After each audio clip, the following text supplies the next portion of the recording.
कुछ समझने के लिए है, कथानक भी कुछ संदेश दे रहा है।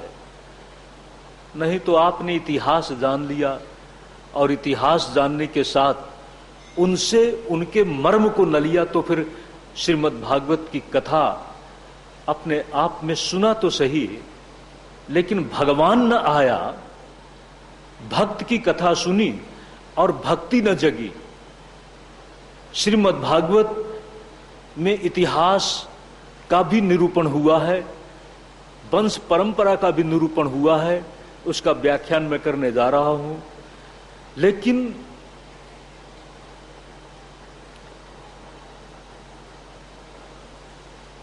वंश परंपरा के पीछे जो सुखदेव जी का लक्ष्य है वह है इस संसार में न मालूम कितनी बार, न मालूम किन किन योनियों में आत्मा हमारी आपकी यात्रा करती चली आई है।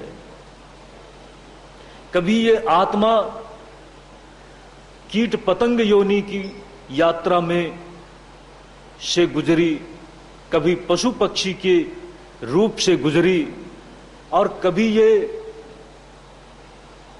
राजा, कभी ये रंक, न मालूम किन किन रूपों से गुजरती हुई ये आत्मा। आप क्या मानते हैं? आप अचानक यहां नहीं बैठे हैं। भगवान कृष्ण ने अर्जुन को यही कहा था, अर्जुन बहूनि में व्यतीतानि जन्मानि तव चार्जुनो, हमारे तुम्हारे बहुत से जन्म हो चुके हैं। तान्यहम वेद, उनको मैं जानता हूं, तुम नहीं जानते। निश्चित ही सज्जनों, तुम्हारी आत्मा की जब मैं बात कर रहा हूं, ये आत्मा तो नित्य है, शाश्वत है, अविनाशी है। इस अविनाशी आत्मा में न मालूम कितने ये विनाशशील शरीरों के साथ संबंध हुआ और संबंध टूटा। वही आत्मा आज आपके वर्तमान शरीर में से आगे कहां जाएगी, कहते हैं यही तो समझाने के लिए सुखदेव जी ने पूरी एक वंश परंपरा का निरूपण किया, और ये बताते बताते कि परीक्षित, ये संसार तो अनंत बार जन्म और मृत्यु, जिस तरह से समुद्र में लहरें चलती हैं, इसी तरह से ये संसार भी एक सागर है। ये कहने का आशय है, और इसी आशय के साथ वंश परंपरा का निरूपण किया है, जिसका व्याख्यान मैं अभी करने जा रहा हूं। लेकिन ये सब किससे है? जिस ईश्वर से है उसे कहा सत्य। उससे कैसे ये सब पैदा हुआ, एक उदाहरण उपनिषद में देते हैं। यथा सुदीप्तात् पावकात् विस्फुल्लिंगाः सहस्रशः प्रभवन्ते स्वरूपाः तथाक्षरात् विविधाः सौम्य भावाः प्रजायन्ते तत्र चैवापियन्ति एतस्मात् जायते प्राणः।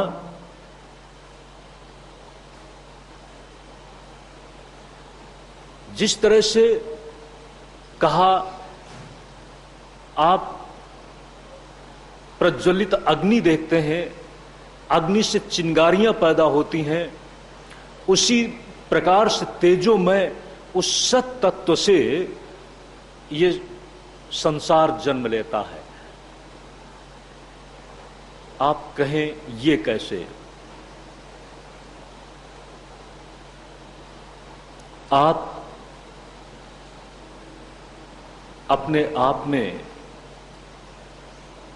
अपने नाखूनों को और अपने बालों को संवारते हैं। आप ये बताइए कि आपके नाखून और आपके बाल जड़ हैं या चेतन हैं? बालों की अपनी खूबसूरती तो है। बालों की खूबसूरती किस बात में है? काले बालों में। सफेद आप चाहते तो नहीं कि हो जाए। यही कारण है कि बाल सफेद हो जाने पर भी हम उनको सफेद पसंद नहीं करते होते हुए, इसलिए उनको कोशिश करते हैं रंगने की। लेकिन बाल, ये बताइए, बाल आपकी इच्छा से जन्म लेते हैं कि अनिच्छा से जन्म लेते हैं? बाल आपकी इच्छा से काले रहते हैं?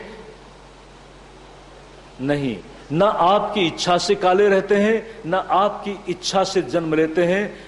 आप नाखून काट करके परेशान होते हैं कि नहीं होते? मैं तो परेशान होता हूं, लेकिन मुझे पता नहीं, आप अपने नाखूनों को तो संवारते हैं ना, बनाते हैं।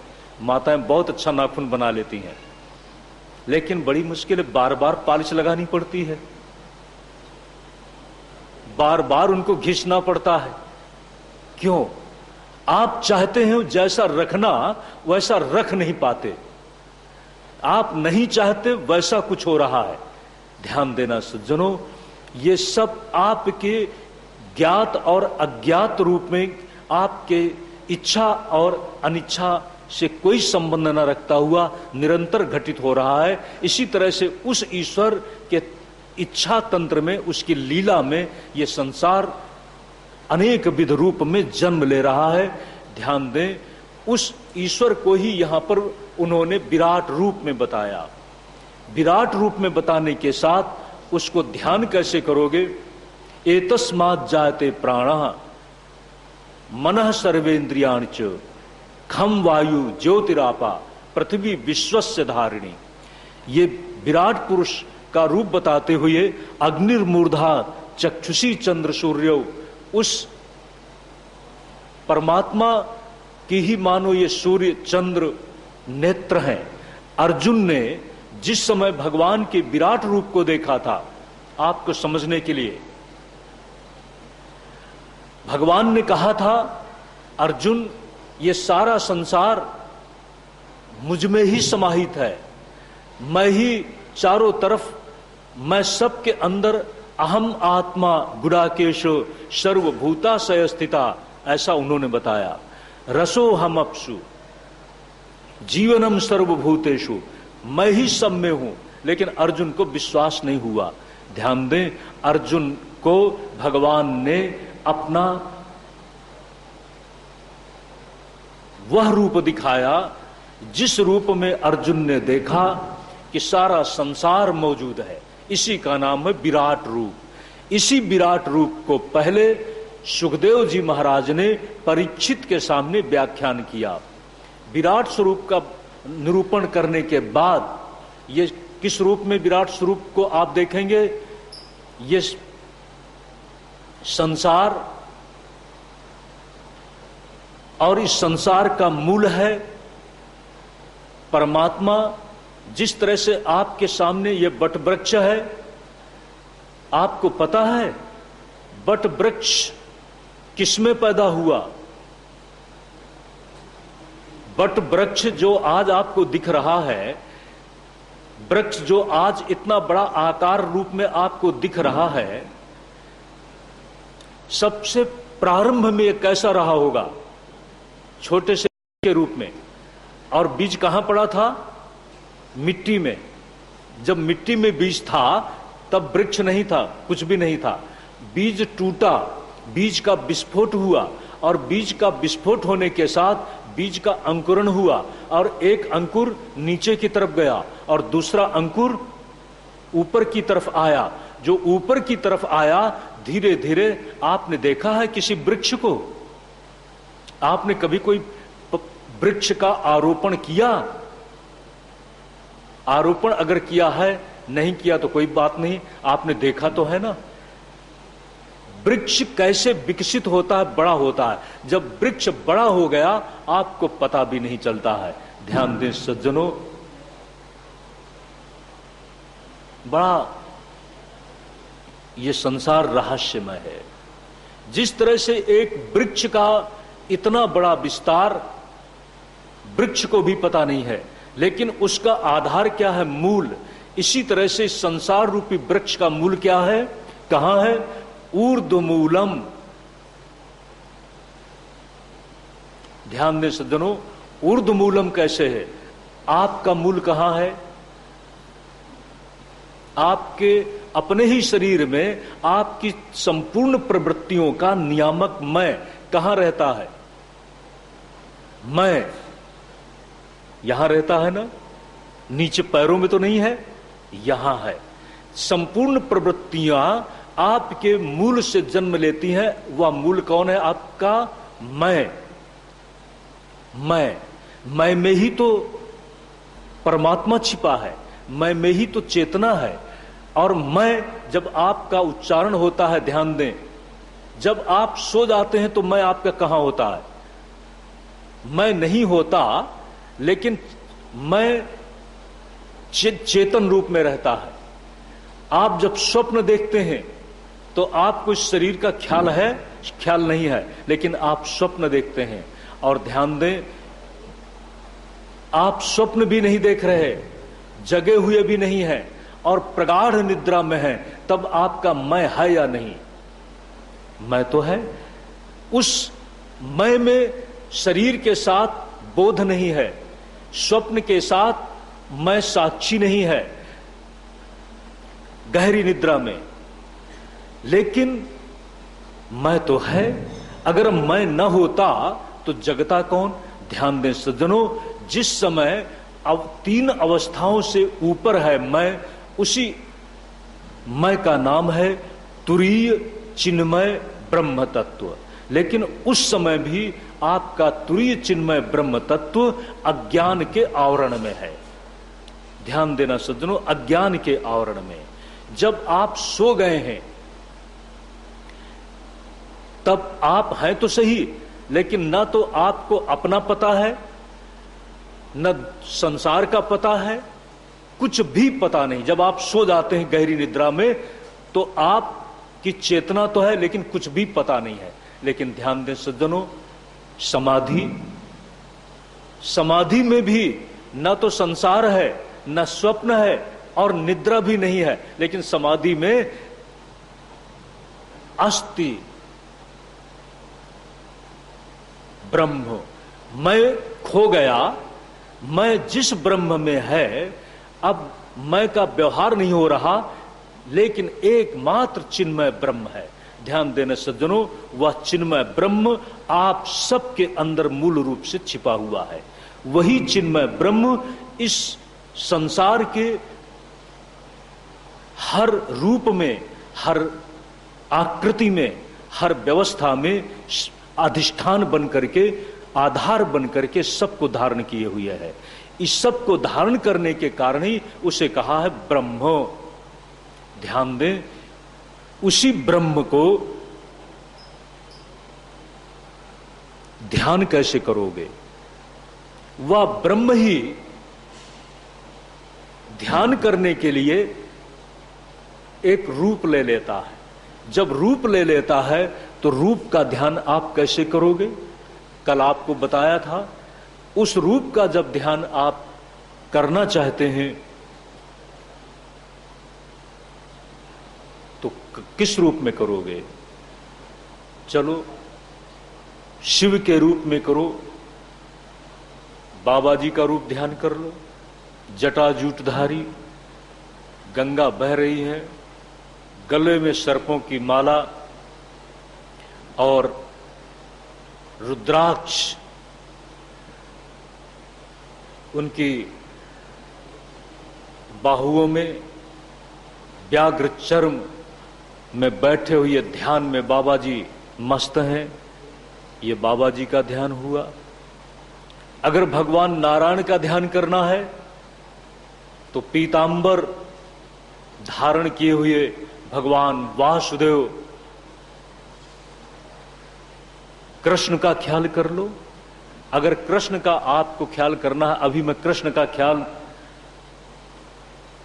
करने से पहले मैं कहूंगा भगवान विष्णु का ख्याल करो, क्योंकि कृष्ण अभी कथा के माध्यम से आपके बीच में अवतरित होंगे।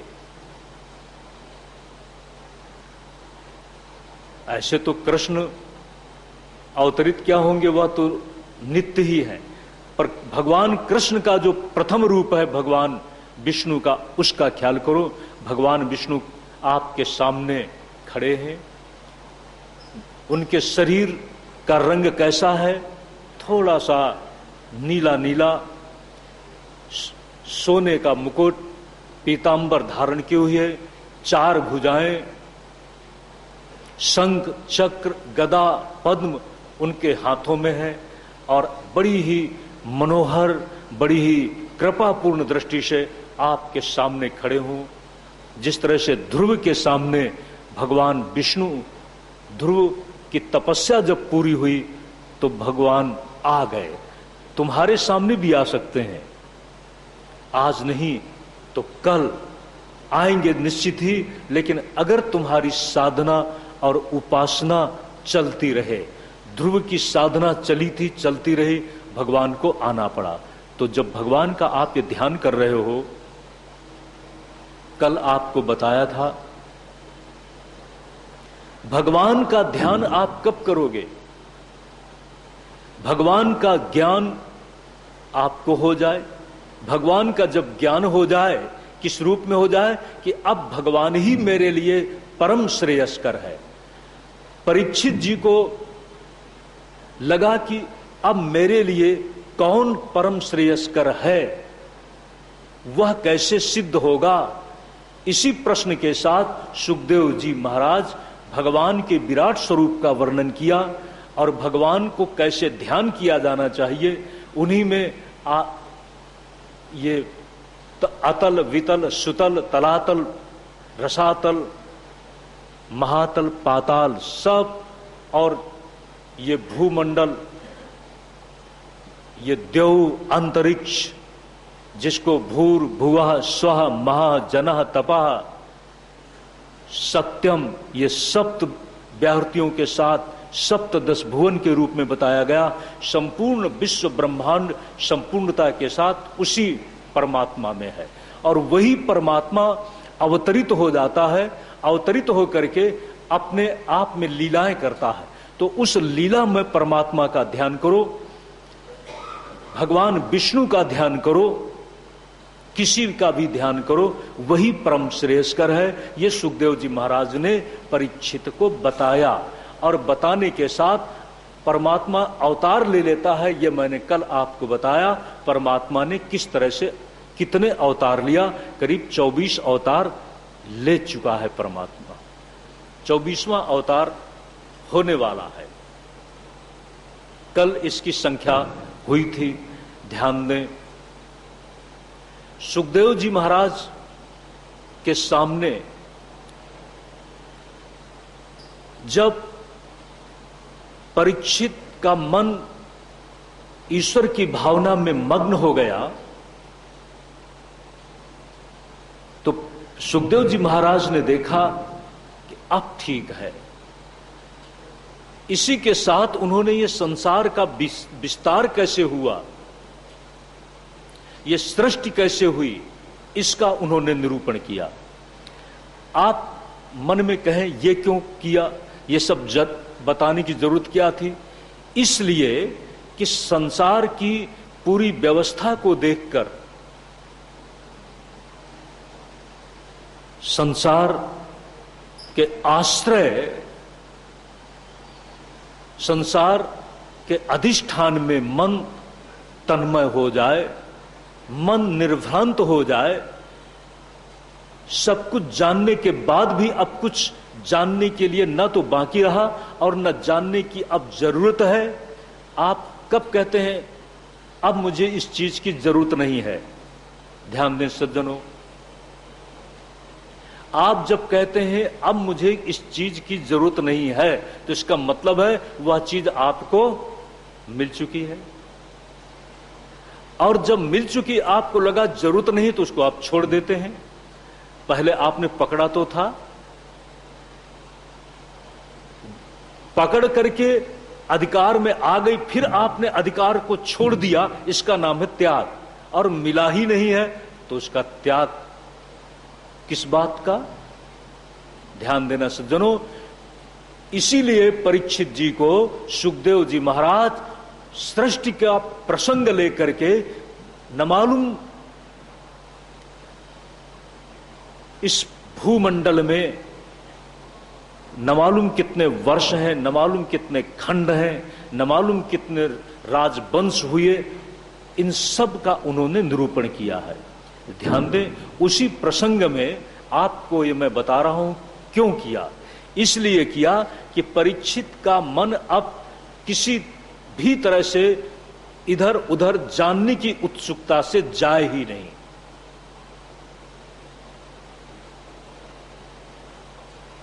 कैसे निरूपण किया? परीक्षित जी ने एक प्रश्न किया था और उसी प्रश्न को शौनकादि ने भी किया था कि अवतार क्या है। अवतार की क्रम व्यवस्था में सबसे पहला आपको बताया था कि उस परमात्मा की, ईश्वर की इच्छा से ही प्रकृति और पुरुष का